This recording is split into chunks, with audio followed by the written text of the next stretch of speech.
So I just spent a ton of time talking about the underground fort, but better than the underground fort was the treehouse. It's tales from the ditch. We've got tales from the ditch by our house. It's tales from the ditch. Welcome to Tales from the Ditch. Once again, for some reason, still recording, joined by Sean, Seth, and our fantastic guest, not unlike a wizard because he is never early or late. He arrives precisely when he intends to. Logan Metalsbane, yeah. good to see you. Good to see you too.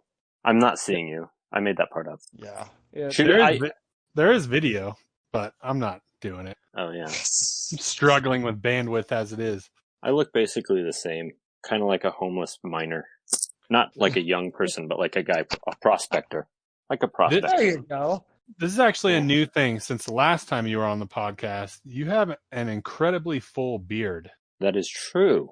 And it's actually a frustrating beard because, gosh, it's beautiful. Here's the secret to growing a nice long beard. Genetics. Don't shave. Yes, genetics. Be a boy. Go on. I don't have a secret. Just don't shave. I just stopped shaving. Yeah, I call it it's a laziness beard. But I gotta tell you, it's pretty amazing. It grows out. It's not patchy at all. It grows out with all the kind of cool curviness and everything. Mine literally looks like a giant pubic bush. Real beards have curves. Well, you know what? To be fair, they are pubes, right? Basically. They're hair you get when you go through puberty, so that's pubic hair. Ah, that is a valid point. So do you feel so much better now? So much. Actually, having a beard, I find myself caring more about like showering because I'm like, oh man, my beard is getting super strange and I think there's a bird nesting in it. I need to take a shower. Whereas before it was just like, I don't know, my wife hasn't complained too much yet. I probably could go another 3 days. So. Yeah, the downsides to having a beard is like eating soups and cereal and things like that. Yeah. And also being sick, like stomach sick, where you're throwing up. Oh, I have not experienced that yet. Thankfully. That is the worst. Why would you bring this curse upon him, Sean? Yeah. Oh, actually, you know what? I did throw up once. I do this weird thing. I don't get sick very often. Like I have no idea when the last time I called in sick was. Maybe been a lot of years. Anyway, but I do get sick sometimes, and this is how I do it.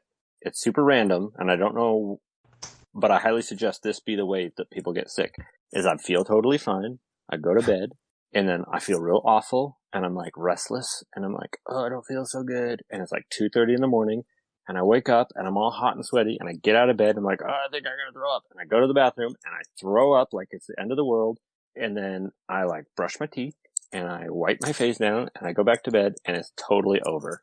Wow. And then I go to work the next day, which is awful. Well, that's good.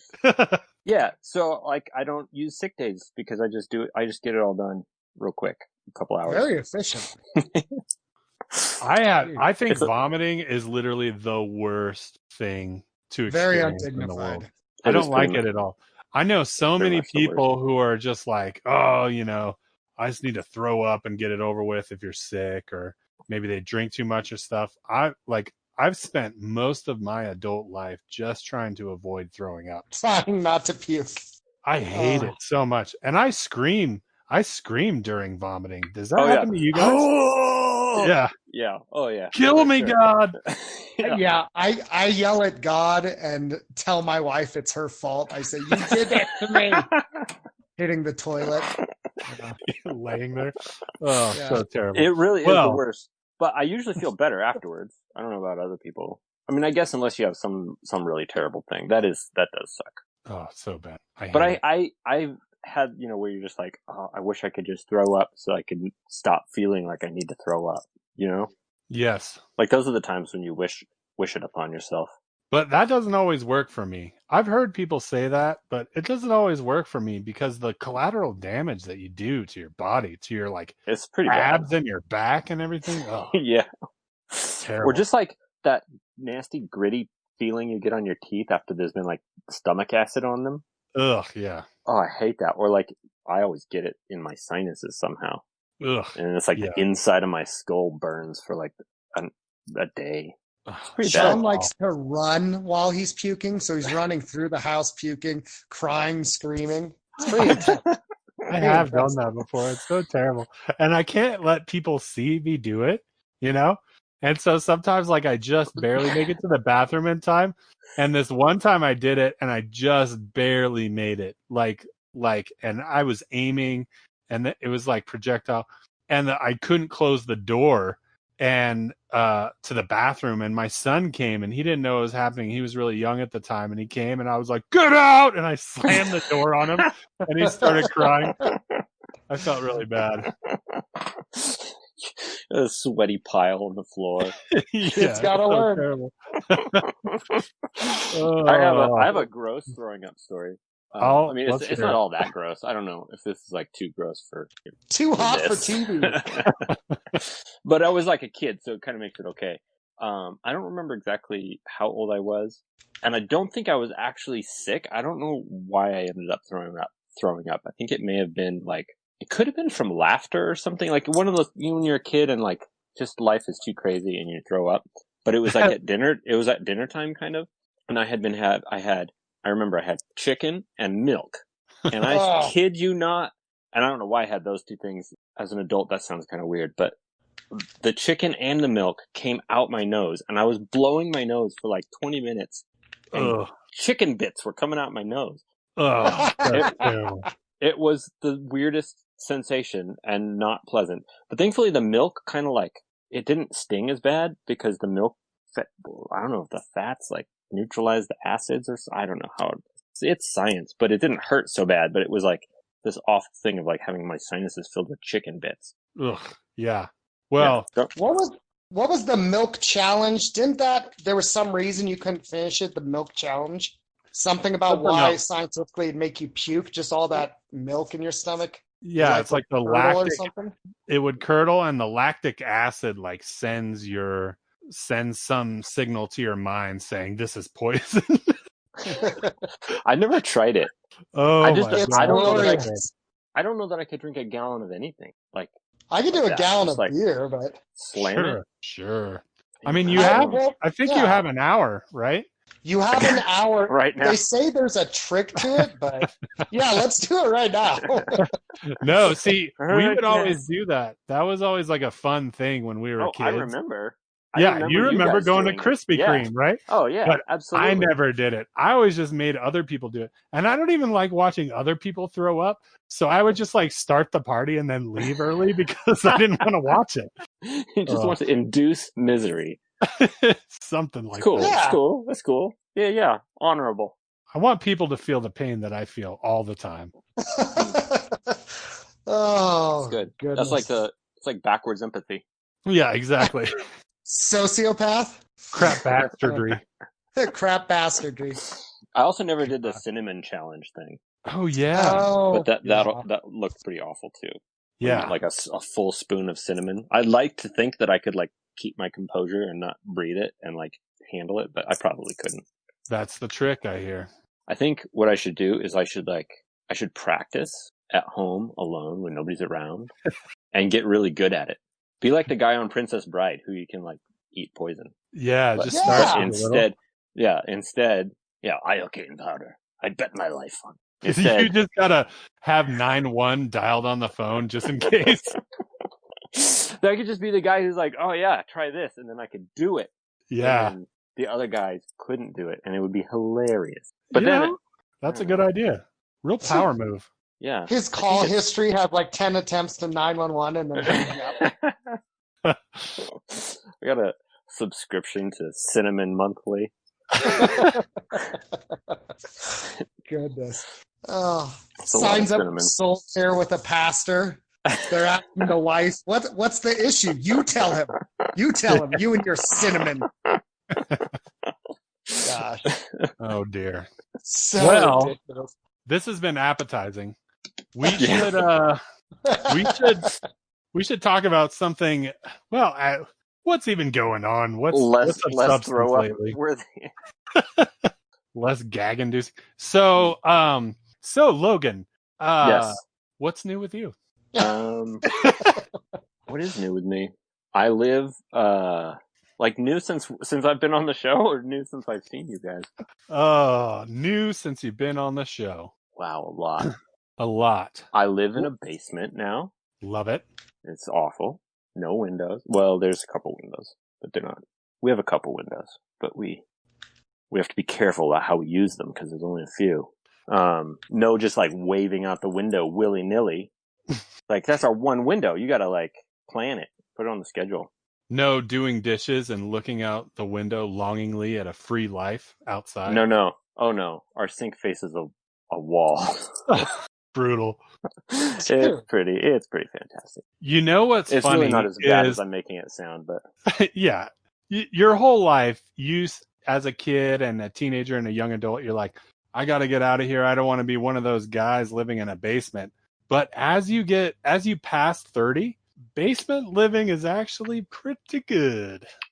Well, it gets pretty bad because the people who own this basement are my parents, and they live upstairs. So I literally live in my parents, and it's pretty humiliating when I think about it like that. I did live here before. Way to go, Sean. I lived here first, but it is their house, so I don't know. That gives me a little bit of comfort. But it was a couple months ago. Somebody was Pastor Kyle was doing a sermon on who knows what. I'm sure it was great, and he was like, he was jesting about being 30 something and living in your parents' basement, and like, you don't want to be that guy. And I couldn't. I'm like, babe, I'm so sorry. So sorry, I'm that guy. Oh, terrible. Man, I just didn't see myself here. We bought our first house the month that we got married. So I bought it actually before we were married. Angel moved in before we got married, and then we got married and I moved in. And I was like, dang, we're 21. We just got married. We just bought our first house. We were like on the road for like success. Life is good.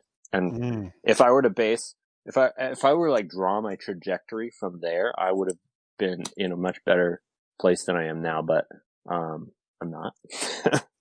and mostly, and actually, I don't think any of it's really like due to me making any big mistakes or anything. It's just, to be honest, it's like God's timing, lessons I need to learn, and just uncomfortable stuff that is life. And so what? I don't know if you guys probably don't want to hear all of it, but it's crazy. I remember when you were, at the house you were at before here, I talked to you about it a little bit, and you were just like, we're able to scrape by and stay in this house, but we want to be good stewards of our money and all of this, and that's why you moved out. And I think there's nobility in that. It's not well, and I was working for to be ashamed of. Living Stones at the time, and what's that? Living Stones Church. Oh. It's a church. It's a little church in town. I shall investigate. I was working for them, and I don't know if you're like not allowed to name drop on this show, but you can do whatever. I was working for them, and I was really, really committed to working there. Like it was like my mission field in a lot of ways. It was like, this is what I'm doing in God's army right now, and that was just how it was. And so, as like property taxes were increasing and everything was getting more expensive and cost of living was going up and milk cost more and everything was just like, life is getting more expensive. We were finding ourselves like tighter and tighter and tighter in our like monthly everything. And I was not, my income hadn't changed in a long time. Yeah. And so I finally like got, I hated doing this. This was like oddly, like a huge moment for me, but I finally got up the gumption to ask for a raise. And I like practiced and everything, and I went in and I asked for a raise, and I explained the whole thing. I said, look, my wife and I have lived in this house for 10 years, and the cost of living, the cost of everything's gone up, and and we're finding ourselves at a point where we're done having kids, and I either need to make more money so that I can keep my family in this house, or I need to find a better paying job, or I need to sell my house. Like I shouldn't keep it, right? Right. And to make a pretty long story a lot shorter, after some time, they said, no, sorry, no raise for you. And I said, okay, well, I'm true to my word and I'm still committed to this job. So instead of like leaving, oddly enough, during that time, I got 2 job offers. And I turned them both down because I was like, I'm committed to working here. This is what I'm doing. I'm committed to working here. So I turned down both job offers and sold my house, thinking that we were going to be able to like downsize to something smaller, just because that house it had like 4 bedrooms and it was big and it was beautiful and we really liked it. And it was like the nicest thing I've ever owned. But this was our second house, by the way, not the house we bought when we were 21. But it was just like too much. And so we're like, well, we can sell it. We can buy something smaller. And like in the process so we like moved out and to sell the house. So we weren't in it while we were selling it. And then we were renting from my mom and dad just for a little while. And we're like, so it took a couple months to like do the whole house thing. And then once we had our equity, which wasn't a lot because we bought right at the top of the crash, which was just awful. We were underwater for years. It was horrible. Everybody in the neighborhood was like, all the houses were becoming abandoned. It was the weirdest thing. And we're like, we're going to stick it out. We're going to do the right thing. And we did. And we finally we had the house for 10 years and we finally were like not underwater anymore, but we didn't have a ton of equity. And, anyway, so we're like, okay, finally the house sold. All right, let's turn around. And now we have some equity. What can we buy? And we started looking around and like, oh crap. Everything we thought we could buy is like $80,000 more than it was last month. Yeah. And now we can't afford anything. And then like the longer we looked, the harder it got. And I still didn't have any money. Like I was still making nothing. And so and that's actually where we still are, is just stuck not having a house. Because the market just was like on this big ramp. And you look at all the graphs and we sold on that up ramp and we didn't sell at the bottom of it. We sold a little ways up, which makes me feel a little better. But we jumped off the home ownership train as it was going way up. And so that doesn't feel awesome. Sorry, man. Dude, you know what the thing that depresses me the most about it, depressed for you, is in that house you had a deluxe treehouse with an underground bunker. Yes, that is and remains the most difficult part of selling that house. Everybody in my family, like my wife and my 2 daughters, 100% agree. The hardest thing about selling that house was leaving the treehouse. Oh my gosh, that was so deluxe. And can I set the scene of this treehouse a little bit? Please, yes. I would love to hear it. Because I remember there was just like a big text that went out, or maybe it was a phone call or something that was like, "Oh, hey, anybody want to help me dig a bunker in my backyard?" and I think it was like just kind of it was the whole crew. I don't know, everybody, right? Went and did shifts, did a little shifts because it was pure rock. Once you got a couple feet down, it was like solid rock. I was like, not expecting it. It wasn't like granite. It was like rock you could break, but it was rock. It was awful. And it was like, it ended up being, I'd say, about 6 to 8 feet deep, right?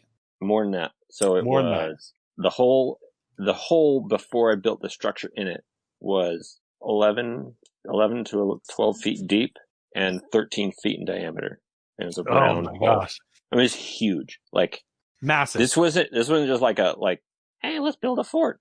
This was like when an adult is like, let's build a fort. Let's build a fort. The stupid adult is like, let's build a fort and spend a year doing it. And it was all hand tools, right? Except for mostly a jackhammer. So I started at the beginning. I had a tractor, my dad's tractor. And I could dig a little bit, but honestly, like maybe 15% of it I could do with the tractor, and then the hole was too deep. And it's not a huge tractor, and it's got the backhoe, and it could only reach so far. It's like a 6-foot reach or an 8-foot reach. It wasn't huge.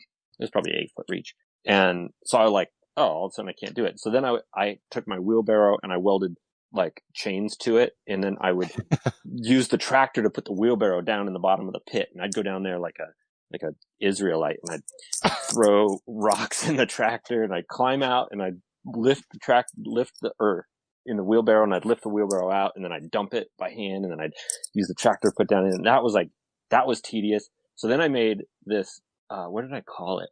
Oh, I had a great name for it. I just found the parts to it just the other day.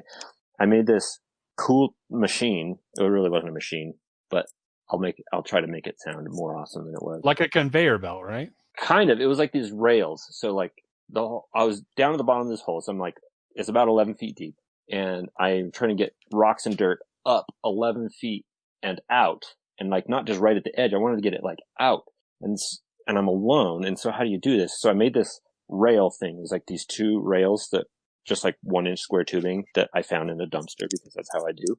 And I made these rails that ran out the pit, up, and then up over my fence. I did like a 6-foot fence, and there's like common area behind there, just like desert.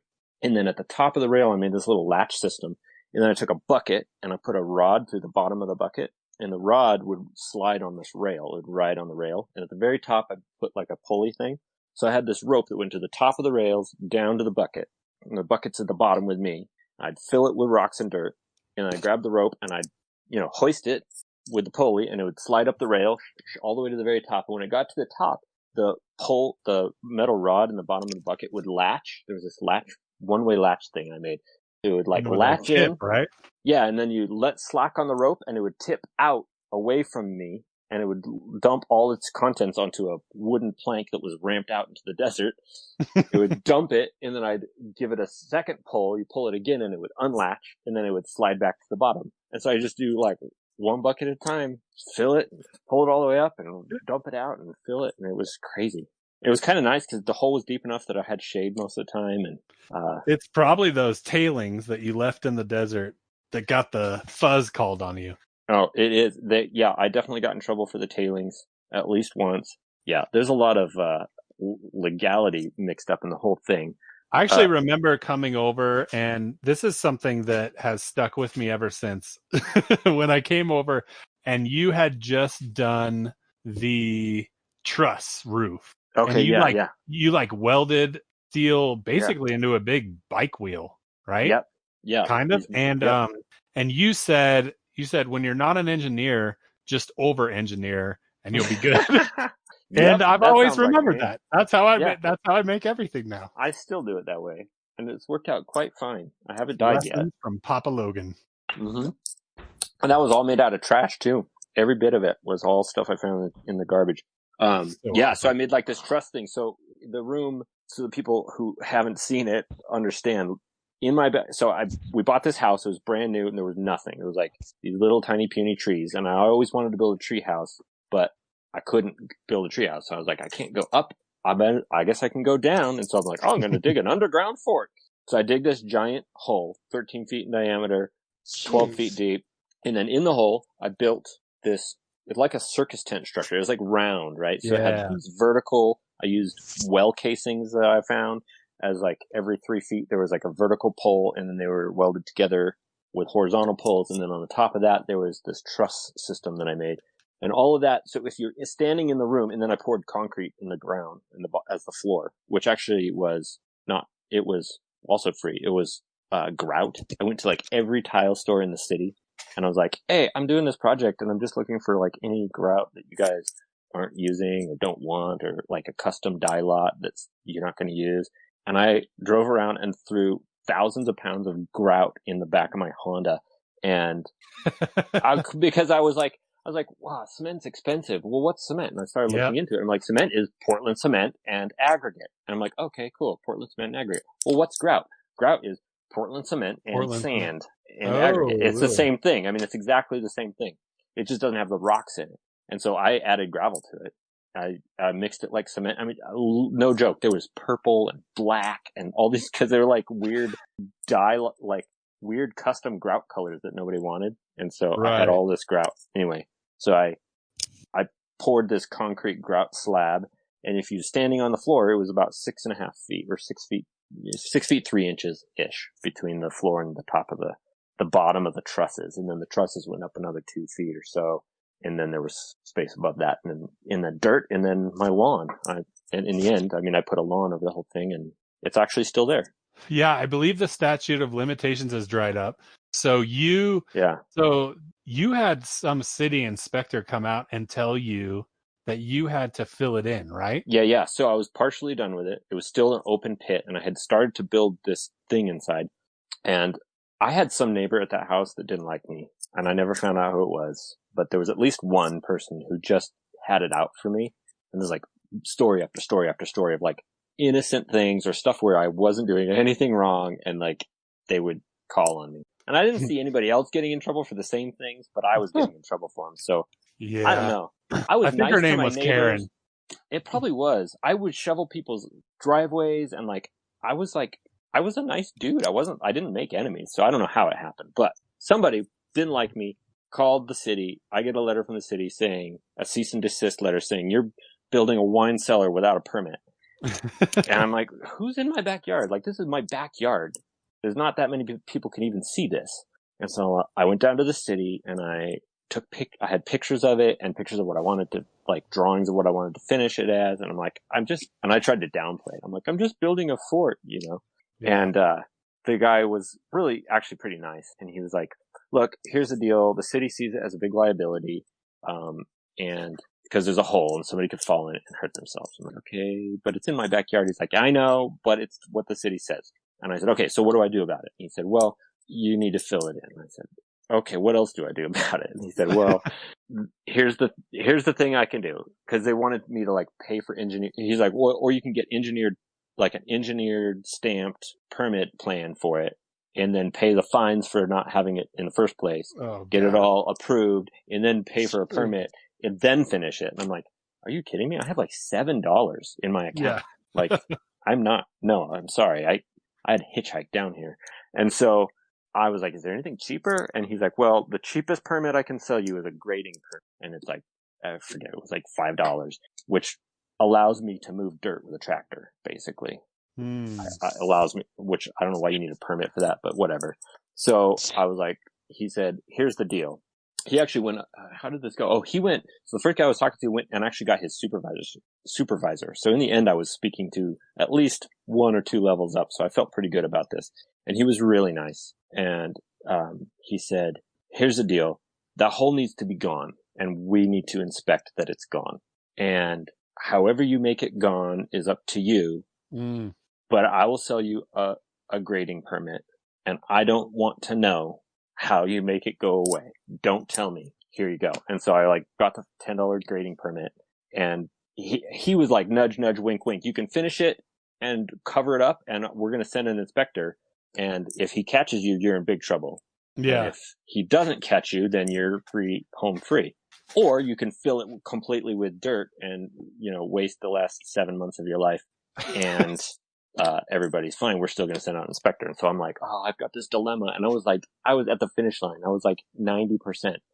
And so I made the decision to like frantically finish it. And I remember it was winter, and it was snow, and it was muddy. And Steve Riccolo came and helped me fill one night at like 11 o'clock at night. Like, it was crazy. Yeah. So I'm like, I'm finishing it. So I was just like, finish the whole dang thing. It's covered in plastic and sealed and all of that. And then backfilled with dirt. And then since I was going to get in trouble if it was there at all, I had an entrance, which was like this spiral staircase that went down kind of on the side, and it had like an entryway deal. And so I like cut all the posts 2 feet underground, and I put like railroad ties over it and completely covered it, and covered the whole thing with dirt. Every bit of it was 2 feet underground, and it existed and it was under there, but you like couldn't see it at all because I was so worried about this inspector coming by. And I'm like sweating it for days, and they didn't tell me when the inspector's coming. And I'm like, oh man, I hope he can come out today. And like every morning I get up and I check it. And a couple times there were like sinkholes where like, oh no, I hadn't, where like between my wall and the wall of the pit, I filling it in, and like stuff had got stuck and then it had settled. And so like I had a couple times there was sinkholes the size of a wheelbarrow, like big old sinkholes. And I was like, oh crap, I hope he didn't come this morning. And I'm like filling them before I go to work. I was so stressed out about it. And I like was constantly worried about it. And finally, like a month later, I called the city. I was like, when is this inspector coming? Like, what's the deal? You guys are like, I feel like you're stringing me along. And he's like, oh yeah, no, the inspector came. You're good. You passed. I'm like, oh, thanks for telling me. Nobody even told me. The dude like came on his lunch break or something and just peeked over the fence and didn't see a hole and signed me off.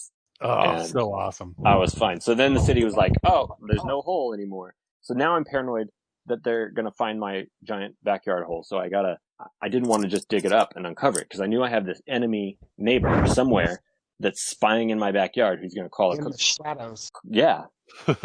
And so I'm like, well, I got to lay low for a while. So, I laid low until I could come up with a good, like, excuse to make an entrance. Like an entrance that didn't really look like an entrance to an underground fort. Not just a hatch in your lawn, but like something that looked like it was supposed to be there. And that's where the treehouse was born. Yes. So then I decided, so this was, 2 years, by the way, between these two things, at least 2 years. It may have been more. But I like finished this thing and didn't even get to see inside it for 2 freaking years. It's in my backyard. It was so awful. And I had put some cool stuff in there. Like, my grandma had died the year that I was, finishing it. And so I got this cool, like, hexagonal card table. Well, not a card table. It's like a real table, but we used to play cards on it. Like it had a surface like an avocado. It was like kind of bumpy and dark color. It was so cool. And these 70s little, like, blue leather bucket chairs that went with it. I had all that stuff down there with all these dreams of like, playing poker down there with my friends someday. Yeah. And I like stashed all that stuff in it because I couldn't fit it down the stairwell. So I had to build it in. I was like, well, I got to make some choices. So I like put it in before I put the roof on and then I like built it in so it could never come out. So anyway, and back to down there hermetically sealed for a couple of years. Well, let's not say hermetically. Okay. I mean, sealed is a really loose term, and you'll see why in a minute. Well, so on my birthday, several years later, my brothers convinced my wife. I remember it was a big peer pressure thing. They were like, oh, come on, we should dig it up. It's his birthday. Come on. And so by cover of night, we dug it up. I knew kind of where the entrance was, and we dug it up and checked it out. And this was like 2 or 3 years later. And it was a freaking, like, Jurassic Park mold fest down there. It was like I had created this beautifully perfect environment for the most exotic molds on the planet. And it was insane. Like, my brother was, at the time, he was a mold abatement guy. Right? Mold abatement guy. So he was like, he had all these like mold certifications and he knew all his stuff. He goes down there, he comes back up, and he's like, dude, there's stuff down there I've never seen in my life. I'm like, this is your profession. He's like, yeah, I wouldn't breathe if you go down there. You should be. So we're like, put on masks and going down there. And there's like stuff hanging from the ceilings. There was mold that was pink that looked like cotton candy. There's these ones that looked like foxes' tails. They were like about 4 inches long and looked literally like a miniature fox's tail. Like if you just plucked a miniature fox's tail off and stuck it to the ceiling. They had like you do. Like one does. The little white tips and it was freaking amazing. This just colony of all these hundreds of different kinds of mold, which was really cool, except the bad thing about mold is what mold does is it eats organic material. And the organic material it was eating was the wood that I used to hold the dirt back. Now, I had sealed the dirt from the wood because I knew there was going to be, I didn't want water or moisture to get from the dirt to the wood and cause this problem that I had. And so I used, like a mastic, like a roofing mastic, and I used 2 layers of rubberized vinyl, on the outside. So the thing actually was sealed really well from the dirt, and the dirt never did touch it, but it wasn't sealed from inside, and mold spores are everywhere in the world. And as soon as you just give them the right environment, they take hold and they become whatever they become. And so when I sealed it up, that was the like nail in the coffin for this thing. Sealing it up, the mold just went nuts from the inside and started eating the wood from the inside. And it didn't actually ruin all of it. I used some pressure treated stuff, and I had built it in a way that I used all kinds of scrap wood. Everything was found and free. And so I had used some big old, 6x8 beams and stuff in some of it. Wow. And so a lot of the stuff was fine, but there was definitely some wood that was like rotted out, and it was very sad. And, so there's that. Anyway. Do you have any pictures of the mold state? I do. I even took video. This was before we had like cell phones and stuff, but Right. Or before I had cell phones. But I do have some video somewhere. I probably should spend my time looking for it right now. If you find it, I'll add it to the show note. Yeah, dude, it was crazy. That's crazy, awesome. Crazy. So I'm rambling. Anyway, you build the tree. You house? build the tree house. You can't make a tree grow fast enough, I'm right? like, I want a tree house now that my girls can play in, because now I have 2 daughters. This is how long it took. And so I had 1 daughter when I started, so I should do a caveat. I had a 2nd daughter in the whole time that this was happening. And down to the brass taxes, Logan. Brass taxes. My biggest tree was, as big around as a silver dollar. And I was like, I'm not ever going to be able to build, it'll be 40 years before I can build a tree house.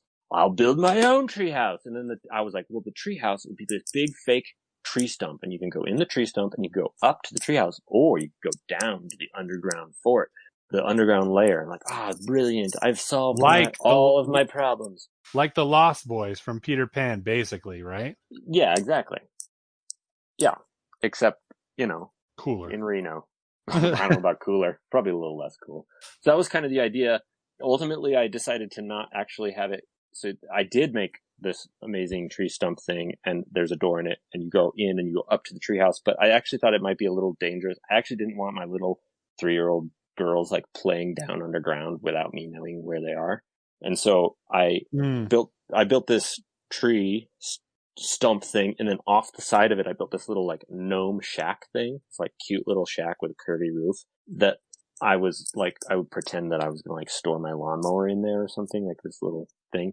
But it had a secret magnetic key. If you knew where to put a magnet, a door would open, and that would open down and take you down into the underground fort. And that's how it was until the day I left it. Actually, when I left it, I kind of sealed up the underground fort again. We should bust into that one day. Yeah, well, somebody owns it now. I had to disclose it too, so I was like, oh, really? Yeah. So because the realtor knew me and knew about it, our realtor, Josh Rock, he is, no Josh? Yeah. And he was like, so there's something we gotta talk about. He's like, what? So what are you going to do about the underground fort? I'm like, well, I was just going to not say anything. And he's like, no, you can't not say anything because in 3 months, if he's back there with a tractor and he crashes through the roof of your thing and breaks his femur, he could sue you for not telling him that it was there. I'm like, oh, okay. Legal stuff. Got it. Yeah. So I just was disclosed it as kind of vaguely, but as legally okay as I could. There's an abandoned underground wine cellar in the backyard, and it's been sealed up or whatever. And then I built a floor over the staircase. So now that shed is actually just a shed that you walk in, you can stand on. There's no, you can't get in there. I mean, the guy could take the floor out and get in there, but anyway, yeah. I had to disclose it. You just had to leave it, which is sad. Yeah, it was so sad. So I just spent a ton of time talking about the underground fort, but better than the underground fort was the treehouse. So I built this 16-foot tall, 120 square foot, gorgeous treehouse out of all reclaimed found material. It had a roof was made out of shingles from a old 1920s horse barn that blew down out in the middle of Nevada. Awesome wood material. Shingles. Yeah, wood shingles, wood shake shingles, and I built a sag in it so it looked like it's been there forever, the actual, I mean, it not a sagging, it was really solid, but it had a porthole, a big brass porthole as one of the windows. So the only way in was, there was this tree stump, it looked like a tree stump, and it had a cool old door on it, like a little round hobbit door, also made out of old wood. And you go in there and there were stairs, and you go up through a hatch in the floor, and then you're in this tree house, and it had a little balcony and spots for hammocks inside. I don't know if it was our last night there or one of our last nights, we did a little family sleepover in the treehouse. I think it was our last night there. All 4 of us, we had hammocks and blow up beds and pizza, and we enjoyed our treehouse one last time. That's actually a good segue. So you bought that house. You put all this time into building forts in the backyard, and in addition to that, downsized a lot. And I was in your garage before you moved out of that place, and I know how much stuff you have for just in cases. Yep. And I don't know how you were able to fit that stuff in a full-size storage unit, let alone a basement. So you downsize an incredible amount, move into a basement. Incredible amount. I'm a little bit of a pack rat kind of guy. Not pack rat. That's really the wrong term. Maybe it is. You're a scavenger. I don't know. And a scavenger for sure. Yeah, it's the you just in find cases. stuff. Yeah. And Yeah. I just want to describe the difference between you and me. I do the same thing. I find something in a dumpster or am about to throw something out and I say, no, I can make this work or I can do something with it. And I keep it, but I never do anything with it. You, on the other hand, you are always doing cool stuff with all of your stuff. So I'm sure that getting rid of all of your cool stuff, like I remember one time I wanted to make a magnetic lock for a secret door. And who do I call? Logan. And I'm like, do you have any door hardware and this stuff? And you're like, I got 10 different versions. Here you have. Yeah. Here, my box of door hardware stuff. Exactly. So dude, it was a painful downsize. I didn't learn a lot of stuff I did learn a lot of stuff from my dad. I shouldn't talk bad about him, but one of the things I learned, like, by his mistake was he always had stuff and he never used it. And I was always like, Dad, what? You got a friggin' box of muffin fans that's 35 years old and you've never used a single one. What is, and I realized that, like, having something and not using it is just taking up space. Like, the thing doesn't have value until it gets used, right? Like, sure, yeah. Like, I can have a thing, I can have a sweet whatever, but until I use it, it's just taking up volume somewhere that doesn't, and it's not helpful, right? And so there's a certain side of, like, having the things so that you can make the choices, so that when you need to build the magnetic door latch or the whatever, you can do it because you've got the stuff.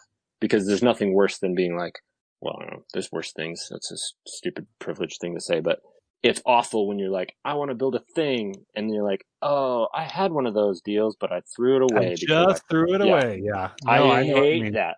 So there's like a balance. You got to keep the stuff, but you got to keep it under control, and you got to keep it in a way that's kind of organized. And I've not figured that out yet, but that's my goal. I'm striving for that. At least you can find it when your friends ask you. Yeah, so you have our 3-car garage filled to the gills, 11, 12-foot tall ceilings up. I mean, the whole thing was jam freaking packed. And now I have half of a 1-car garage and the smallest storage unit you could rent. And so I downsized a freaking everything. It was horrible. A tearful amount, I would say. Yeah. Oh yeah, it was bad. And you did it in an effort to remain loyal and faithful to your position at Living Stones on staff as the art guy. Yeah. Can you describe what your position was? I actually don't know exactly officially what it was, but yeah, the art guy. Warlock. I helped do, like, all of the installation art. I was kind of in charge of how it finalized.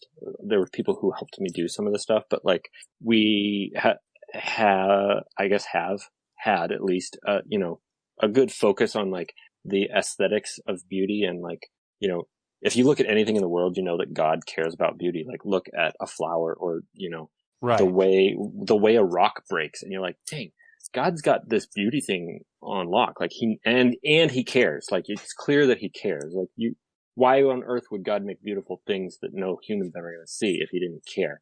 And so, anyway, so I was kind of in charge of, like, so we found that as a value, make stuff that is beautiful as worship, right? And to help support the theology and to help support the mission and all of that. And so for sermon series and all that, I'd always do a bunch of art stuff. So I did all that. And then I also did website and video stuff, like Sunday sermons and podcast, and just a lot of that stuff. Not 100% of it, but, because there was always people to help out with stuff, but I did a lot of it, most of it. So yeah, the art guy making the things. Art guy making the stuff. Yeah. And so you downsize, you move into the basement, you're hoping to find a house, but the time isn't right. Yeah. And the big decision was for you to downsize so that you could continue working at this job. Stay at Stones. Yeah. Which was, like, underpaid as far as cost of living and the stuff that you did and everything. Yeah, definitely. You wanted to stay there. Yeah. Underpaid, but the way the pay structure works at a church is weird, and it's all donation, and so it's a nonprofit, and you can imagine. And so there just wasn't there wasn't room for me to even really grow financially there. Just I was kind of at the ceiling, and Yeah, that's where I was. But I felt like it was worth it. And so, yeah. You want me to tell the next part, the and then? Yeah, go for it. You tell and then. And then everything was going swimmingly. And at least I thought everything was going swimmingly. And then I got a text from one of the pastors, one of the main elders, and he said, "Hey, can you meet me in so and so's office at 2:30 today?" And I'm like, "Yeah, sure. I'll see you at 2:30." I'm working and I keep working, and 2:30 rolls around, and I go up into the office, and two of the head pastor guys that were running the joint were there, and I'm like friends with them and know them, and they sit me down, and they both kind of have a sort of solemn look, but I don't know. I was the second one in the room, and I had some small talk with the first guy, and everything seemed kind of normal. I didn't really know what was going on, and the one guy's like, I don't know, these details are probably going to be weird and embarrassing, but he's like, so we've been going over the budget, and I knew, I helped do the videos about the budget report, so I knew we actually had been doing better in the previous couple months, and budget was always an issue. He's like, so we're doing, our projections, going over budget, and I just not going to beat around the bush. Today's your last day. And I was like, what? And I literally thought he was joking. And so this was the embarrassing part, as I thought it was a joke, because he jokes around sometimes. And so I laughed. This uncomfortable, oh yeah, that's funny, man. Okay, so what's going on? And he's like, no, you are no longer employed here, and today's your last day. In fact, you don't have to work the rest of the day. You can go home right now if you'd like. He didn't say if you'd like. He said you can go home right now. And I was like, what? And I wasn't fired. I was let go, whatever the difference is. But in your heart, it sure feels like being fired. Sure. Mm-hmm. And it hurt so bad. And I didn't have the tools to do anything right then. I didn't cry. I didn't break down. I just was like, okay. And I asked a couple questions. There was a few questions I asked, and they kind of answered them. And they didn't answer them well, but they answered them kind of. And he's like, you can go home. And I said, well, I'm sorry, I'm not going home. I'm in the middle of a job. I was like, I'm not done doing what I said I was going to do today, and I'm going to finish it. It's like, well, can Corey finish it? And I said, no, Corey can't finish it. I'm going to finish it. I was putting my foot down, no, dude, I'm going to finish well. Let me finish well. I didn't say that, but that was in my brain. So I did. I actually worked till 6:30 that night, and had to process it all, and it was super weird. And in God's providence, though, I don't need to get into all of the details, but so that happened at 2:30. At 2:45 or 3, I got a text from my current employer. You guys can edit out whatever you want to in this, but I got a text from Liz Mumford, who was the wife of Mike Mumford, who was the worship pastor on staff there. So he knew before I knew, and therefore she knew before I knew. And she is a business owner and runs Mabel Media, which is a creative agency in town. And I've actually worked with her before at Living Stones. And so she had her text drafted before I probably even went into my meeting. She knew what was happening, and she offered me a job, right away. There was 45 minutes that I was like, what am I going to do? And then I got a job offer, and then ultimately I got other job offers, and I didn't God kind of those fears in my heart of oh my gosh, I've never had to hunt for a job, or what do I do? How do I do this? How do I be unemployed? Those fears God handled. There was tons of other fears that just were on fire, and has taken more than a year to figure them out. But those fears, he's like, look, I got you. Don't worry, I got you. And so that's really awesome. And ironically, I don't make any more than I did at Living Stones, but money wise. So I'm still kind of in that weird stuck zone, but it's good. I don't know. Now I'm working well, it depends on how you calculate jobs, but I'm full time at Mabel Media, but I do that 3 days a week. I work 11-hour days, and then I work 2 days for doing steel fabrication stuff for Old Gold Custom, which happens to be my next door neighbor. And so my commute's real short, and that's really great. I do welding and stuff on those days. And then I do stuff for Mabel on the other 3 days. And then at night and in the morning and on Saturdays and Sundays, I do all of my other side stuff, which is I I just do a bunch of like kind of random little Etsy stuff that just helps pay the bills. And then I do, like side projects, like actual bigger things, like, I don't know, stuff. I don't know. I did that like a countertop for Old World Coffee the other day. It was really cool. It was like awesome. 2 steel counters with like metal rails and all this stuff. So stuff like that I just do like for friends or people I know. So I'm kind of like working my brains out right now, but I don't know. The hope is someday buy or build a house and not live in my parents' basement anymore. So when you got, and I just want to say like, as just somebody who's seen you work in the church and stuff, like your work is the gold standard. You know what I mean? Absolutely. And I've always said, but it's really true. Like I've always said, because I'm doing the art stuff at the LS Sparks Church, right? In like a deacon volunteer capacity. Yeah, we had a lot of like crossover in that. It was fun you times. and me worked together a lot. It was good. And I said, my bosses have changed a few times over there. Bosses is probably a bad word, but the people who oversee me,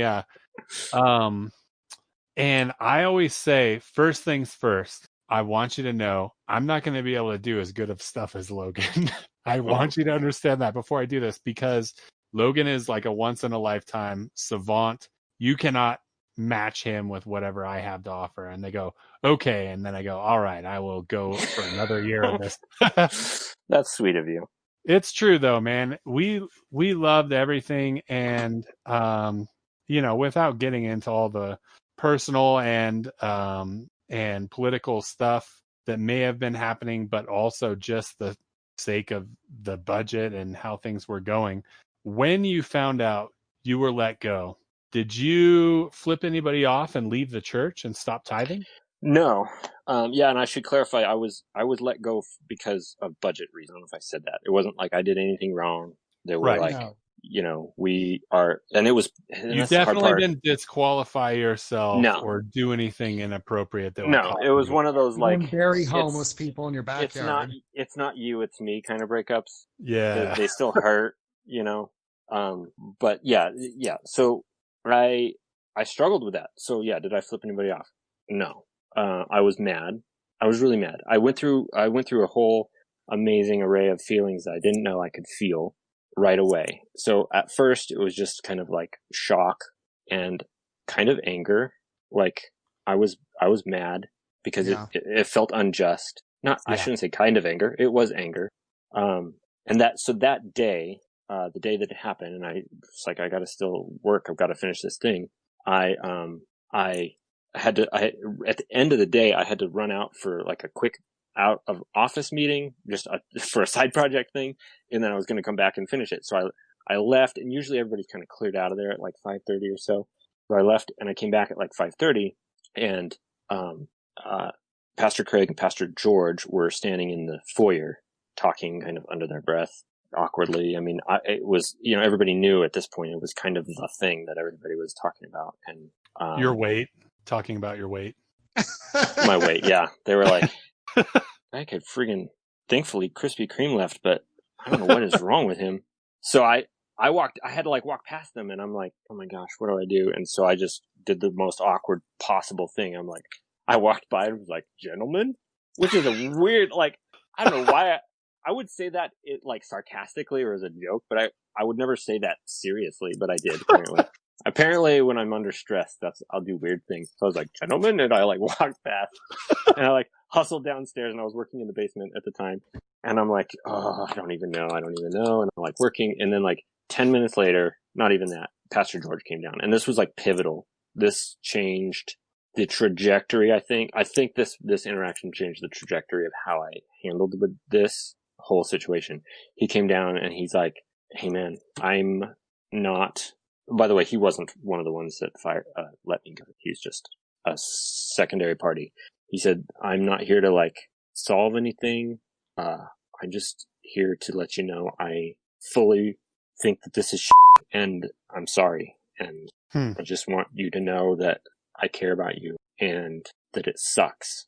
And like, he just identified with me, and that was crazy. And that was the first moment I cried. It had been like It'd been like 4 hours and I hadn't even cried about it yet. I mean, I told my wife and I like processed through a whole lot and I couldn't cry about it.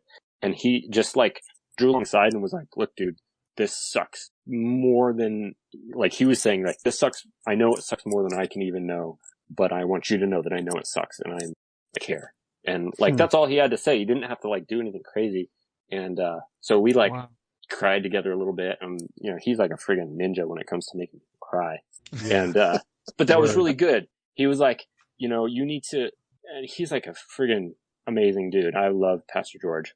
And he told me, you know, you gotta, he's like, you can't solve, it feels cheesy, but he's like, you can't solve what's in here, pointing to his chest, with just using what's up here, pointing to your head. And it's like he knows me because I'm like a very like logical, think it through, plan it out, get it all figured out in my brain before I do any action is always in my head first.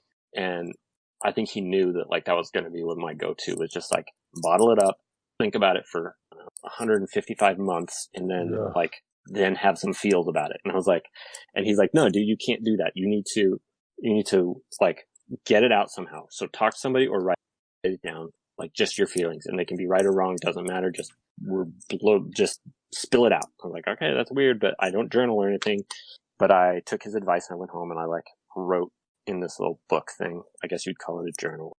And I like just threw up all my feelings and thoughts, and it really helped me kind of clarify stuff. So anyway, again, I'm really rambling here, but I had to then figure out, like, what do I do? The easiest solution and the thing that every cell in my body wanted was to leave, right? Like, just go somewhere else. Just stop going to church or go to a different church or take a cue from everybody else that I know that has been let go from a church position and leave the state. Like, I mean, what do I do? And I started thinking about it, and it took me a full week to get this figured out. Like a full week, like literally Saturday night before the next Sunday, I had not figured out fully. So it took the whole time. But this is what I came to the conclusion of. I thought back on my previous 8 years working there, and I said, why did I do that? Why did I work here? And I worked there not because it was a paycheck, although the paycheck was what made it so that I could work there. But that wasn't the reason why I was there. I was there because I wanted to serve, because I trusted the leadership. I trusted the elders of that church. I trusted that they were making decisions that were going to benefit the like capital C church, the you know, brothers and sisters in Christ. Yes. I believed that they were making decisions that were going to benefit the mission of reaching the lost in our city. And I truly believed that. I mean, I was making those decisions with some of these guys sometimes for 8 years. Like, I fully believed that. And that is why I, you know, tithed to that church and did my offerings to that church. That's why I worked for not a whole lot of pay for that church. And ultimately, that is exactly why I sold my house instead of taking one of those job offers, so that I could, yes, work for the church. But the reason I was doing it was because I believed in the mission of the church. And once I like got through all that logic, I thought to myself, I was like, wait a second, this isn't even about me. Like, it's not about me at all. It feels like it's about me because I'm the one that just lost my effing job.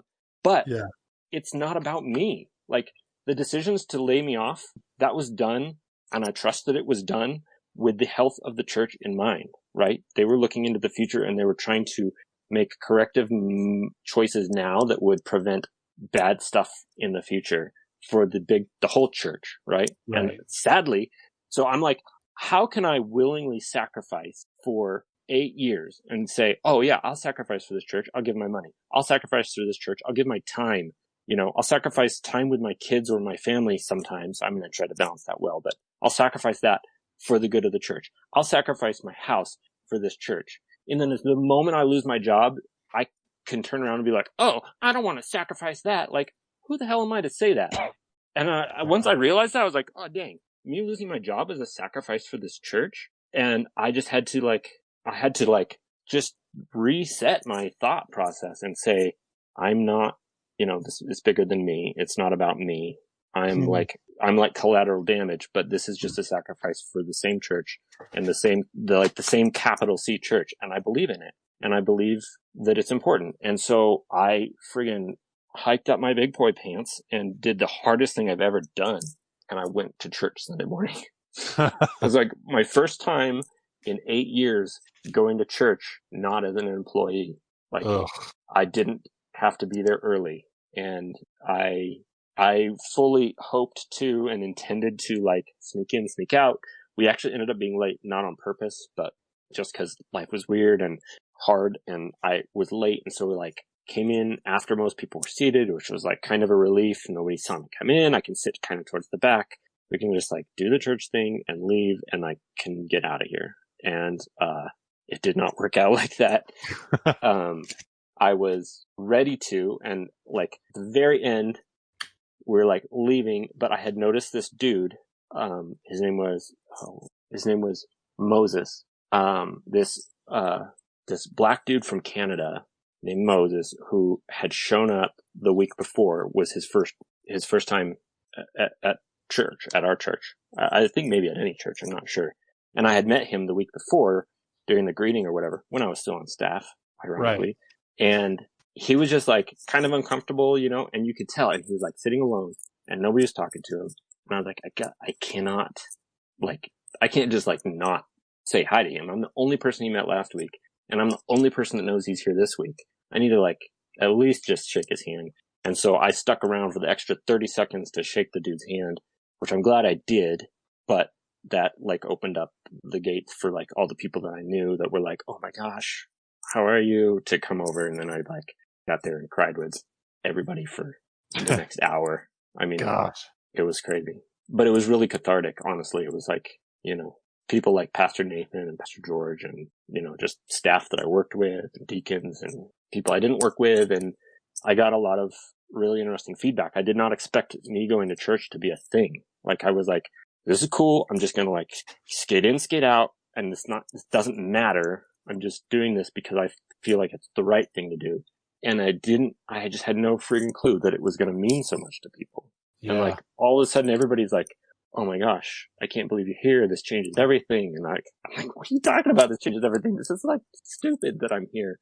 And like, it was really cool. It was like super cool to hear like people talk about it, like changed their view on not only like my situation where I think people had the tendency to get bitter, just like I was tending to get bitter. It like helped them find forgiveness in that. But It also, I think, helped them to like see the value in truly trusting like your elders and your leadership. And I know that the elders and the leadership are humans and they're going to screw stuff up and they're going to get things wrong. And this may have been wrong. Like perhaps this was a mistake. Like I don't even know. I'm not going to try to say I know what's right and wrong. I know that they're fallible and they're going to let people down. They're going to let me down. But I also know that they're like the leaders that God's given us and we're called to, you know, honor that leadership. And yeah, I don't know, man, sorry. I totally ranted there. Dude, no, that was Logan, beautiful.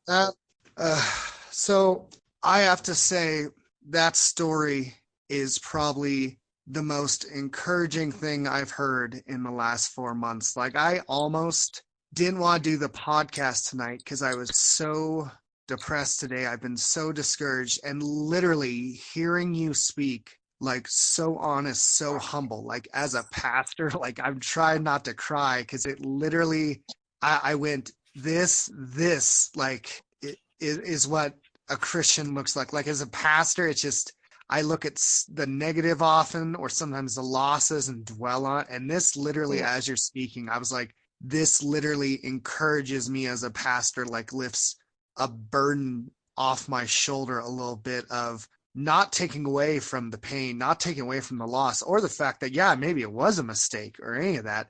Yeah. The fact that you would conduct yourself in this manner, like I already respected you, but it literally lifts up a part of my heart and like encourages me that I'm so glad I did the podcast tonight, legitimately. Dang. Thanks, dude.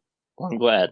Yeah. And it was I say that kind of, you know, this has been a year and almost a year and a half since. And, so I'm able to talk about it a little more like freely and glibly, I guess. But yeah, it was freaking hard. and it has been hard. It has been hard. And I actually don't feel like I started really healing well until about a year. Like when my year anniversary came up, I like really tried to kind of actually deal with some of the feelings. Like I'd had them, and I'd talked with Pastor George a little bit, and I just didn't really know what to do with them. And so I actually started right before this COVID lockdown thing. I started like grief counseling with Pastor George, which we only met once. And so I still know nothing, but literally, honestly, even that was super helpful to kind of help me process with like that it's lost, right? It's lost. I kept struggling with this feeling like I shouldn't care. Like people lose their jobs all the time. People get fired. People lose their jobs for less good reasons than this. Like there's all kinds of, and why do I get to be sad about it? Like people just sack up and move on. I should sack up and move on. And like I kind of had that guilt riding along with me, and just kind of realizing that I have permission to feel bad. Like it's okay. This sucks. It sucks for me, and that's okay. And I'm allowed to be sad about it. And I'm allowed to like have grief. I'm allowed to grieve this loss. Like that was my family. It wasn't just like, that's what, I think that was part of what hurt so much is it wasn't like I lost my job at McDonald's where I really didn't care about the guys I work with. It was like losing a job with my family. Like I spent time in the trenches with those people, and I spent off time with those people, and like they were my friends, and they were my family, and like bang, you're kicked out of the family is how it felt, So there's a lot of pain that goes along with that. Well, dude, and like it's okay to have that pain. I think absolutely. Like you're saying, like this happens all the time, and it's not that big of a deal. But I honestly, the way that relations work, the like complex web of relationships when you work at a church that you also attend and also are serving, like it was really courageous, I think, for you to continue going. And like Seth is saying, man, I appreciate that so much. And it's like not only that, like one of the legacies, I guess, maybe that you left was while you were there, you were able to get the church to purchase a laser cutter. Yeah. Yeah. The only church I know that has a laser cutter. The laser cutter that you painstakingly, you gutted that thing and reprogrammed it and rewired it and basically named it built Lenny. it from the ground up. Yeah. Yeah. The laser cutter. And a week after you were let go, I started a fire in it. Yeah. I remember that. That was a weird feeling too. I bet it was. What's happening? I thought for sure. I was like, oh my gosh, like Logan is dealing with this whole situation in such grace. And I was literally thinking about that as this fire was burning that I wasn't noticing in the background. It was terrible. And so, yeah, it was freaking awful. And I felt really bad about that whole thing. But, the fire extinguisher wasn't labeled well, and I couldn't find it. Yeah, that's my fault. I like putting it on the back wall. Was it your fault? Nobody will ever. I'm the one that put a fire extinguisher down there. I was like, we really? Fire extinguisher. Lasers, they're pretty hot. They're burning stuff. That's all we're doing down here is burning stuff. We should probably have a fire extinguisher, but it's good thinking. Yeah. I wish I could have found it. But even if I did find it, I probably would have done more damage. It was like on a wall, like be hard to get to, piled junk in front of it. I basically took. I was laser cutting some foam board, and the foam board was laminated with like paper on the side. Yeah. And I don't know what I did, but I started it and I watched it for a little while because I enjoy watching it. It's kind of therapeutic. And then I turned my back and I was like working out the next cut on the computer, and I start to see like lights going off, and I realize the light is a flame that's fed not only by the, I guess, expanded polystyrene, but also there's like a fan in there that sucks air in, and I had the lid open a little bit to suck air in, and it was just this really large flame. So I took it out and I stomped it out, and I laid down and rolled over it on my back. Stop, drop, and roll. I have a melted shirt because of it. and the whole basement area of the church filled with smoke, and there was going to be a wedding the next day, and it was great. It was fantastic. I didn't know all those details. That's funny. Yeah. It was terrible. And so I texted everybody. I go, hey, I just started a fire. Sorry. And I was like, if I got my cuts done, so if the fire alarm goes off, I don't know how to get smoke out of here and all of this stuff. It was like in the middle of the night. And so I left, I alarmed the building, and the next day, apparently a wedding happened, and it smelled a little bit like smoke. They're just like, oh, it's probably the Holy Spirit. Exactly. You know. It's fine. That's funny. Oh, dude. gosh. Yeah, they always say, like, yeah, don't never leave a laser cutter unattended, and I'm always like, whatever. It's like a friggin' metal box. It'll be fine. But yeah, your experience was an eye-opener for me. I was like, oh, yeah, I guess you can. I guess you can catch stuff on fire. That's funny. You know what's kind of ironic about that whole thing is the job I was doing when I got let go was a thank you piece that I was making on the laser for the people who donated the money to the art team that funded the laser. Yeah. It was this big, crazy, like, oh, and to make it even better, like the thing I was engraving, this beautiful ash log that I'd cut down for a Christmas for like, several years ago. I don't remember do you guys remember the In Excelsis Deo? Yeah. Christmas one. And I made these, I think 12 big log rounds, and they engraved these beautiful, like, Latin words with wreaths. Anyway, I had like 2 pieces left over, and I just kept them forever. And so I was engraving one of those, and I engraved, even so it is well with my soul. That line from that hymn that freaking makes me cry every time I think about it. I mean, even before all of this, and then like that was the thing I was doing when I lost my job that I loved so much. And I wrestled with like this whole thing for until now. And it's like every time I start to have pity on myself or whatever, I think about like, even so it is well with my soul. And the dude who wrote that was like, had just lost his daughters in a boat crash. And like, he had lost everything. There was like a fire that had burned down all of his business, and he had lost everything. And then he like sent his wife and family across the ocean for something. This is like in the 1800s or something. And his wife writes back, boat crash, all are lost but me, or something. And like, dude, and now he's like on a boat traveling over the ocean where his daughter just died, and he writes this hymn. Yeah. And I'm crazy. Like, oh, I've got nothing to complain about. I cannot, like, pity is not something I can have. Yeah. Anyway, it's kind of a cool, like, weird roundabout thing. I wasn't just like, I don't know, making ninja stars or something. I was like actually making something that mattered. I've never made ninja stars, but we should probably do that. I'm so sorry that I burnt the laser cutter down. No, he's not. Don't believe him. So ironically, I still actually take care of the laser because I was the only one there that really knew how to like do all the mirror alignings and clean the mirror. Yeah, I basically built it, and so they're like, "Well, we'll let you keep your key if you help take care of the laser still." Like after they let me go, it's pretty weird. So I still do maintain it, and so I remember I went in, and I was like, "What happened?" The plastic thing over the light was all sagging down, like it was made of rubber. I'm like, oh, dude, and I cleaned it really good, and it still looked like that. That's It was funny. I keep thinking of that song, "We Didn't Start the Fire," just thinking of this whole thing. Goodness. Oh. But it was good, like you said, God's timing. I learned that day that I really need to do sample cuts instead of go for it. Yeah. What's cool about lasers, like people are like, oh yeah, you can like make anything with a laser, and I'm like, you know what? All a laser can do is make things smaller.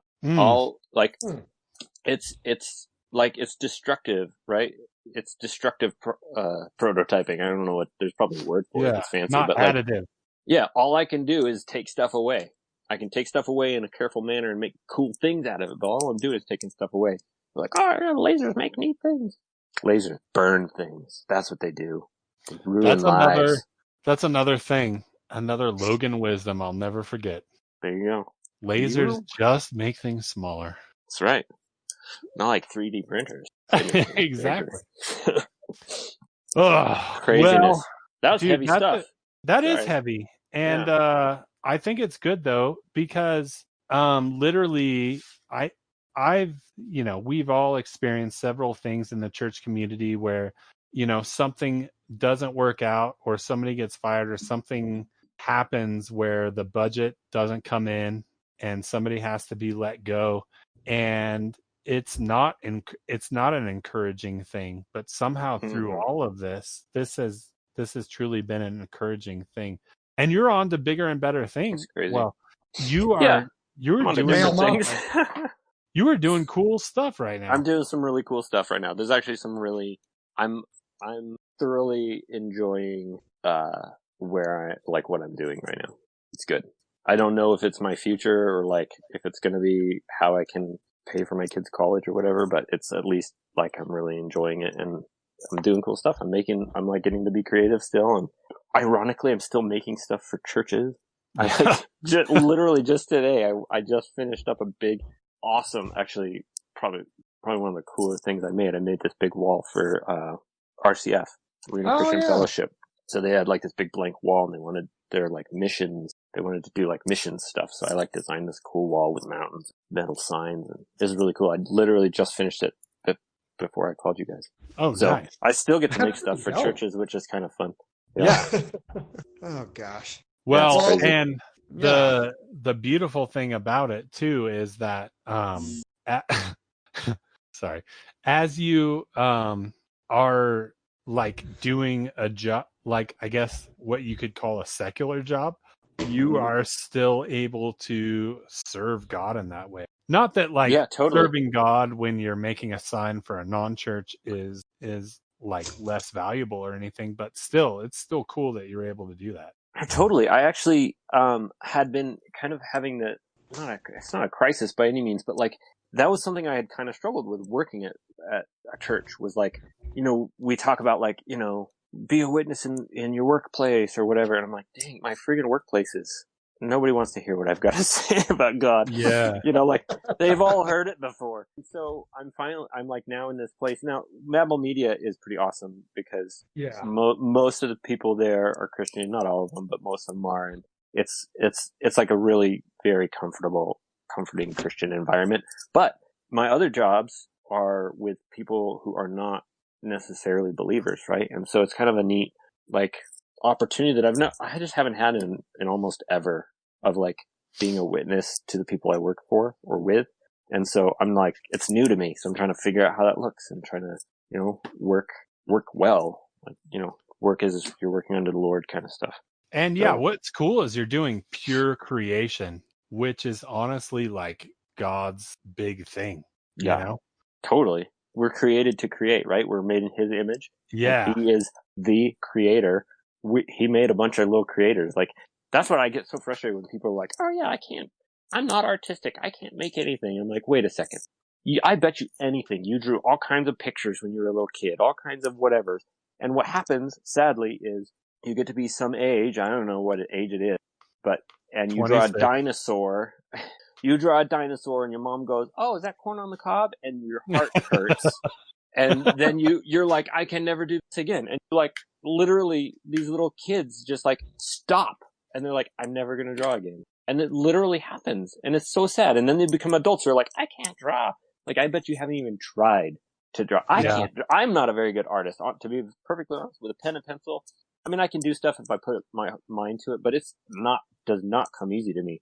But I know that the ability to create is innate. It's built into our DNA because we're designed after the creator. And it doesn't look the same. It's not always drawing pictures. That's the other thing, I guess, that's important. Yeah. Is you can be creative as an accountant and doing math problems, or as a teacher or a mom. You don't have to make physical art or sculptures or paintings to be creative and to be a creator. You don't have to do, I don't know, I said creator really weird just now. I said creator. Creator. Yeah. I can't say words right. It's okay. I should start doing that. You know what I'm saying? I don't know. I think people need to hear that more often, because I try to preach it to myself too. Dude, it's okay. And we all suck, right? Failure is part of learning. So don't be worried when you don't get it right the first time. If you don't get it right, you shouldn't get it right the first time. You shouldn't get it right the first 10 times. You should use those as opportunities to learn and grow. Yeah. It's better for everything. It's absolutely true, because like we could ask those same people, well, do you write? Do you write poetry? Do you do music? Do you do martial arts? Like totally. Sean and I are both trying to write a book. I have no freaking clue what I'm doing, but I want to try it and it's enjoyable. So I'm doing it. Totally. That's the thing is I think people are creative and they don't know it. And then they're like, I'm not creative. And you're like, no, you are. Just look at everything. I mean, just look at your life. Look at your life. Yeah. I have one last question and we probably got to wrap this up. Okay. Yeah, my kids are coming home soon. Oh man, I'm sorry. I know. It was great. I had a great story about a raccoon, like a naked raccoon hunt. So I'll have to tell you later. Oh my gosh. You'll just have to have me back. Well, you're going to have to come back and tell that. I'm putting that in the notes. All right. You don't have notes. I have a serious memory. But what I really want to know, and Seth, you don't even know about this. Logan has been avoiding me answering this question for a long time. It's probably true. I don't know what the question is. You took a photo of your wife and oldest daughter and sold it to Southwest Gas. No. And how much money did you make off of that? None money. You should meet my wife. That's not her. You don't think so? I'm sending it to Steph. When you asked me that, why did you think I took this picture? So to clarify, Sean texted me out of the blue. Did you take this picture and like screenshots and like an Instagram ad for something? Southwest, is it? Which is like this lady and this girl, and she's like, I don't know, she's like smelling laundry or something. What's she doing? I don't know. Yeah, exactly. Yeah. And showing her daughter, and it's Angel and your daughter. I swear. I haven't shown Angel that picture yet. I should show her. Send me the photo. I'm sending it right now. But to be perfectly honest, I was like, why does he think I took this picture? I'm not that good of a photographer. Like, I mean, I think it's pictures, but I don't know. And I was like trying to recognize the people. I'm like, I don't know. Seth, check your Instagram. Tell me this isn't. I mean, this would be 6-7 years ago. I gotta pull this up. Yeah, I could see that. It looks like an older Angel, like maybe. Her now. Yeah. I'm pull it up too, but did you get it, Seth? Let me see. I don't know how to work Instagram. I know it's actually everything's black. What is this? I haven't. Did you send it in direct? Yeah, I sent you a direct message. I got nothing. I'm gonna send you a text. Stupid. I hate Instagram. Anyways, I swear love-hate relationship with Instagram. Like, I'm sending you a text, Seth. You'll get it this way. Okay, yeah, I got the picture. Here, let me refresh. Love that fresh from the dryer feeling. Portable clean natural gas is working for you. It's not necessarily that it looks exactly like them, but it looks like it could be them in a candid moment where they're smelling laundry. That lady is legitimately just smelling a stack of towels. And granted, she's got more wrinkles and stuff than Angel, but I was just about to say she looks like she's 40. Yeah, but she looks as if a 40-year-old Angel was with your, I'll say 9-year-old oldest daughter. Well, she's not 9 right now, but yeah, but when she was 9 once, yes. There was some time. Did you get it, Seth? Dude, okay, hold on. You don't think that looks like his family? Okay, listen. The thing that bugs me is that lady's shirt's got too many holes in it. Dude. Well, yeah, that's true. That's why I was so surprised. I was like, about a picture nobody can see. How would Angel be wearing this? Angel would never wear this. She's definitely going to get a sunburn on her shoulder. Okay, so first off, so the kid is definitely not Logan's kid. Really? It does not. The DNA test that the lady does look slightly like Angel, but just the shirt and the age just looks a little off to me. So yeah, the kid. If you took the kid out of the picture and changed what Angel looked like and dressed like, yes. But if Logan. Okay. So if you took the lady out and you put my wife in there? No. If Logan took a picture, let's say 6 to 8 years ago of his daughter 68 and years ago. No, 6 to 8 years ago, and they were both smelling towels, right? They were just enthralled with these green And then towels. Logan says, "Hey, I'm trying to make some money off this, but I don't want my family recognized in this," and adds a couple wrinkles with Photoshop and stuff. I feel like that's them. That's not beyond me. Okay. Yeah. Yeah. You don't think so, Seth? Well, I mean, I'll give you this. She's female. She has same color hair. A face. Two hands, presumably. At least one hand that you can see. Yeah, I mean, there's a lot of similarities. She's got a crazy grip on those towels, too. She really does. It's kind of weird. I was trying to figure out when I first saw it if she was actually holding them or if it was like a weird, like, Photoshop thing. Yeah. But I think she's actually holding them, I've decided. I'm so disappointed to find out this wasn't your picture. One of my favorite pastimes. So while I'm like analyzing the shadows on a picture, my wife for a little while had a subscription to Martha Stewart magazine. I don't know. I guess that's what you did when you were 24. And I love to go through them and look at all they have like all these really cool pictures of like living rooms and stuff. But almost all of them, at least a lot of them were like Photoshop, not the whole thing, but like, oh, let's put a vase on the table that wasn't actually there. Yeah. To look better. And that was my favorite thing. She'd get the magazine and she'd like go through it and look at recipes and do whatever she did. And I'd be like, whenever you're done with that, I'd like to look at your Martha Stewart magazine. It was like I just go through and like try to find all the flaws. That's it! There's an extra shadow! Shadows cast in the opposite direction. I'd show Angel, I'd be like, babe, guess what? This bed isn't even in this room. You know how I know? Because look at the reflection in the stereo closet. And she's like, yeah. Why did I marry you? Dude, you know, I realized, Sean. Huh. I've been on Tales from the Ditch profile all day. I thought it was my profile. And it's funny. Dear. Like, I was like, why does my algorithm only show burgers? Like, my whole explore page is only burgers. I was like, what the heck? Like, it's only food, nothing else. And I look at half the people our page is following, and like 40 of them are burger accounts. So I've been liking like my cousin and like all these burger places today. I'm on the wrong profile for about 5 hours today. So. That's really funny. Burgers. Yeah. I was like, man, I really like burgers. Got you guys figured out. All right. It's like we got one final question, Logan, and I'm actually curious. I've never heard this story from you. Our question has changed. Last time we asked you cake and pie. You chose pie like a good Christian. I did. So do you remember that, or did you have to go back and look it up? No, I just assume. If you're a good Christian, you chose pie. Okay. No, you're right. I did choose pie. I didn't know if it was in your notes that Seth said you wanted. So the final question now is, what is the best physical fight you've ever been in? Ooh. And that best is completely something that's quantitative by you. Okay. That's really good. I am embarrassed to say that the pool to choose from is not very big. I don't know why I'd be embarrassed. I'm just embarrassed because Seth's here. I'm you know, we all try to compete. I never brought a shovel to a show or anything. Shovel to a knife fight. I got in a pretty serious fight with my older brother. This was the stupidest thing. So he was fresh home from the Marines, like fresh home from the Marines, like ripped, like just nuts. Plus, he was my older brother. He was already always stronger than me, and I'm like the nerdy guy.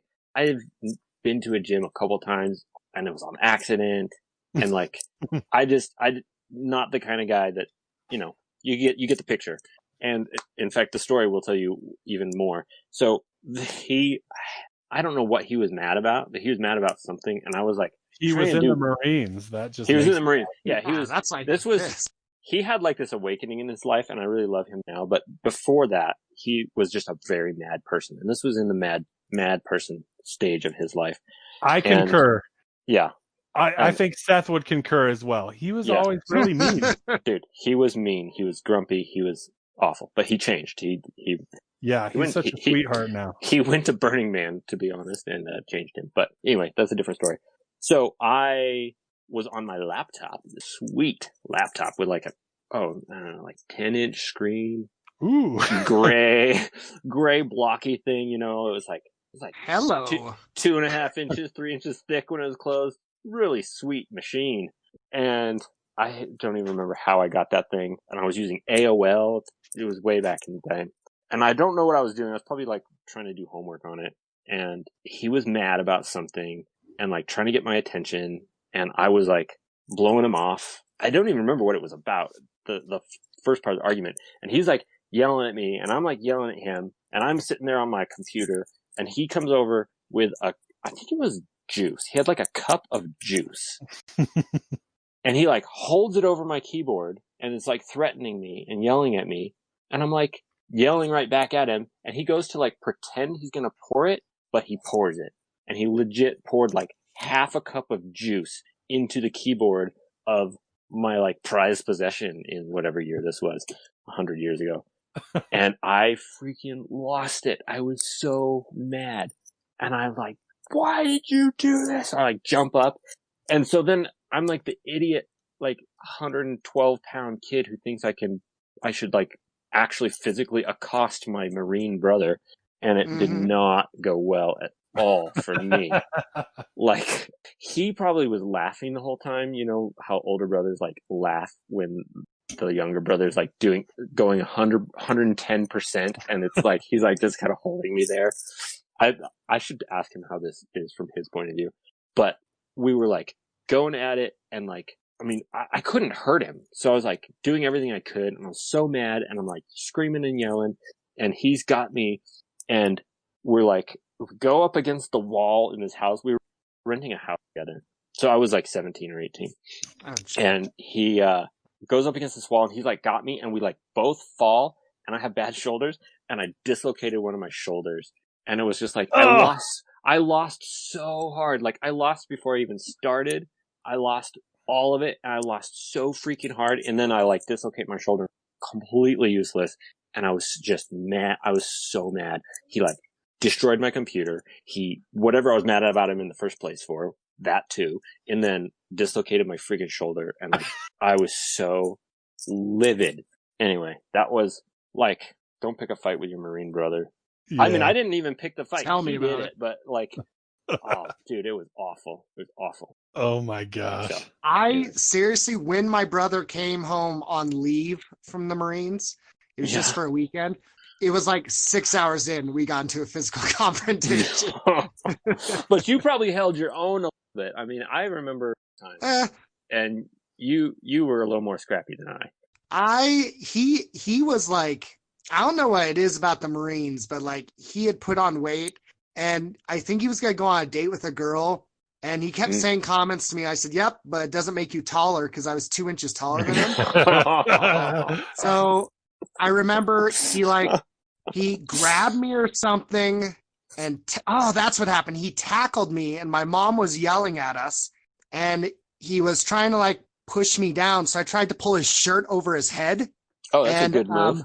And my brother he's on didn't top have of me. A shirt on. Of course. Walking around flexing. So, and it was like one of those dress shirts because I think he was meeting her at a club. And like I pulled the shirt over his head. I think I just hit him once and then the shirt tore. So he like slammed my head on the carpet twice or something like that. And I got dizzy. My mom breaks it up. He gets pissed, like roid rages out of the room. And he gets a new shirt and like hours later he comes home and I try to talk to him and like he's like, forget about it, it's cool. I'm like, why are you so sad? And he's like, I went on a date and she got a call. She has like 3 kids and she already has a boyfriend. And I'm like, well, good night. And I went to bed and left him alone and that was it. So, but yeah, he had size on me because you've met my brother. He's just, he wasn't tall, but he was a brick. The Marines just made him huge. So. Oh yeah, dude. My brother is arguably in better shape now than he was out of the Marines. Jeez. He's an arborist now. And so he literally like climbs trees for a living with a chainsaw. And it's nuts. The dude he doesn't go to the gym, but he's like friggin' insane ripped. It's nuts. When your brother got out of the Marines, do you remember him eating like a vacuum cleaner? Just like, we would sit down to dinner and it'd be like, okay. And you like take 3 bites, and Mason was like done, like finished, and like standing at attention at the end of the table. You're like, oh, I don't know what just happened. It was nuts. Dude, I just remember that was like the weirdest thing when he got out. I remember not only the eating, but just the intensity. Because my family's already kind of, and I think you get this, like when you already have a family that's kind of crazy or intense, it's already there. But then he got out and he had this edge to him, this tension where it was like, what are you so freaking pissed about, dude? Like, chill out. He's like, this sink wouldn't even make it past inspection in the Marines. I was like, well, it's a good deal I'm not in the Marines, dude. I was like, I'm 16. I don't care. I was like, I want to skateboard and like get in fights. I don't care about any of this. But he's like, I've seen some things. Come on, man. It was boot camp. Oh yes, Salah. I want to talk about that too one day. The transformation of Mason through Burning Man and all that. Dude, I have some thoughts and opinions on it. Yeah, it's interesting. And naked badger fights. Oh yeah. It was a raccoon hunt, naked raccoon hunt. Oh yeah. Stark naked, 2 a.m, raccoons, guns, all happened, and I won't give it all away. Oh well, it's exciting. A great teaser for next time. Is real exciting. Yeah. All right. Well, before we go, I just want to plug Logan has your own company, railandoak.com, right? Yeah. Right now that takes you to my Etsy store, which is kind of weird, but yeah. If you go there, don't think that's all I do. That's just kind of like some stuff. That's one thing you do. Yeah. Then what else should we plug? Mabel Media, obviously, is a great Reno area thing, but wonderful, they could do local. Well, we should plug everybody we know, right? Yeah, I don't know. You do it, Logan. Old World Coffee. Go buy some coffee. I don't know when. Kickboxing, yeah. Yeah, totally. I just listened to the episode that you guys did live with shoot, my brain is like melon balls. There's something wrong with it. Anyway, whatever. You guys were talking with, you guys basically talked about, your martial arts the whole time. And it was really interesting. The stuff I never knew. Yeah. I don't know what kind of a point I'm getting at here. I'm just saying I agree. I agree with your plug. Yes. Plug your metal fabrication. Oh yeah. So old gold custom. And, I'm gonna plug that and no one's gonna be able to find him because I think he has an Instagram account and there's like one picture maybe. But basically when I post, if you follow me at all on Instagram, which is pillage then burn, most of like the cool stuff I'm making out of metal, not like, I shouldn't say that. Let me see. Most of the like big production welding stuff that I'm making where I'm like making railings and stuff, that's all through Old Gold Custom and we make some legit stuff. Yes. It's so cool. Like yesterday we installed this 40-foot long powder coated steel rail that holds these 3/4 inch thick glass plates as like is like nuts. It's just cool. It's cool stuff. It's really fun. We get to like come up with solutions. I used like all kinds of cool laser cut steel parts in that. It's pretty neat. I'm actually going to make a little video about it pretty soon because it was a fun process. Oh, sweet. So. Anyhow. Yeah, follow Logan on Instagram at pillage then burn. Yes, got to get in the right order. That order is important, not burn and then pillage. Order is important.